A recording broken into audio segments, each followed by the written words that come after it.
एखाद्याचे विचार आपल्याला पटले तर तो आपण ॲक्सेप्ट करतो.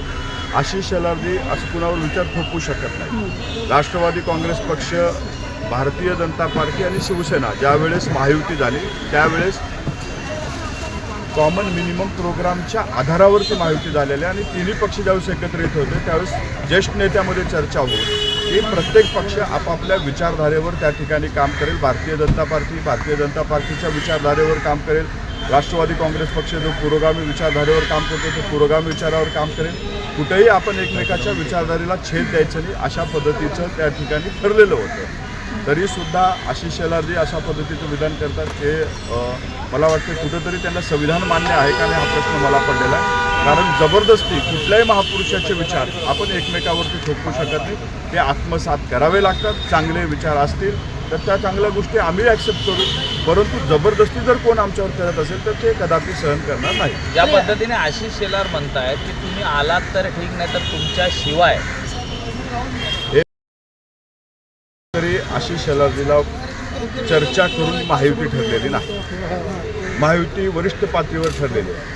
मग ती कोण बोलतं हे आमच्यासाठी खूप महत्त्वाचं आहे. ज्यावेळेस वरिष्ठ पातळीवर ते एखादी निर्णय होतात त्यावेळेस खालच्या पातळीवर कोणी बोलतं तर मला वाटतं त्याला फारसं महत्त्व न दिलेलं बरं असतं. त्यांच्या याच्या स्टेटमेंटला राजकीय आता जी निवडणुका चालू आहेत ते पाहून आम्ही त्याच्याकडे जास्त महत्त्व देत नाही. आशिष शेलारजीचं स्टेटमेंट आम्ही राजकीय हेतूनं बघतो तर कुठेही महायुतीमध्ये तुटेल अशा पद्धतीचं आम्ही त्याच्याकडे बघत नाही. आशिष शेलार यांना आमचे विचार स्वीकारावेच लागतील, आमच्यासोबत आहेत किंवा आमच्यासोबत युतीमध्ये आहेत तर हे विचार त्यांना स्वीकारावेच लागतील. हे बघा, मी आधी सांगितलं की जबरदस्ती आम्ही या देशामध्ये कुणीच कुणाचे विचार एकमेकावर थोपवू शकत नाही. हा संविधानावर चालणारा देश आहे. त्याच्यामुळं असं जर कोणी विधान करत असेल तर ते साफ चुकीचं आहे. या महाराष्ट्रामध्ये डॉक्टर बाबासाहेब आंबेडकरांनी दिलेल्या संविधानावर चालतो. त्याच्यामुळं संविधानाला फारसं महत्त्व देत नाही. मी सुद्धा सांगतो की राजकीय हेतूनं प्रेरित होऊन अनेक नेत्यावरती निवडणुकीच्या काळात आरोप प्रत्यारोप होत असतात.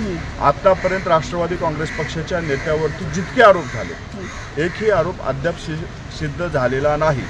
बऱ्याच नेत्यांना कोर्टातून वेगवेगळ्या एजन्सीच्या चौकशीच्या नंतर हे क्लीन चिट भेटलेलं आहे. त्याच्यामुळं आता निवडणूक आहेत, निवडणुकीमध्ये जे लोक आरोप करतायत ते फक्त आणि फक्त निवडणुका डोळ्यासमोर अजित पवारांना क्लीन चिट मिळालेली नाहीये ना. आम्ही अजूनही सांगतोय राष्ट्रवादी काँग्रेस पक्षानं कधीही कुठल्या चौकशीला म्हणजे सगळ्या चौकशीला आम्ही सामोरे गेलेलो आहे. सगळ्या चौकशीच्या नंतर आम्हाला क्लीन चिट भेटलेलं आहे. त्याच्यामुळं जे काही चौकशीला सहकार्य करायचं असतो तो आमचा पक्ष आमचे नेते करत असतात. असं जर कोणी धमक्या देऊन करत असेल तर आमची चौकशीला सहकार्य. पण मुख्यमंत्री बोलत नाहीत, इतर नेते का तुमच्या मागे लागलेले आहेत भाजपचेच? अजित पवारांना क्लीन चिट मिळालेली या आहे. राज्यामध्ये राष्ट्रवादी काँग्रेस पक्ष हा एकमेव असा पक्ष आहे तो इतर पक्षाला जड जातोय. कदाचित राष्ट्रवादीची गौडदड त्यांच्या डोळ्यासमोर येत असेल म्हणून अशा पद्धतीचे विधानं हे त्यांच्याकडनं येत असावेत असं माझं मत आहे. राष्ट्रवादी काँग्रेस पक्षाला थांबवण्यासाठीच अशा पद्धतीचे पण 70,000 कोटींचा जो घोटाळा आहे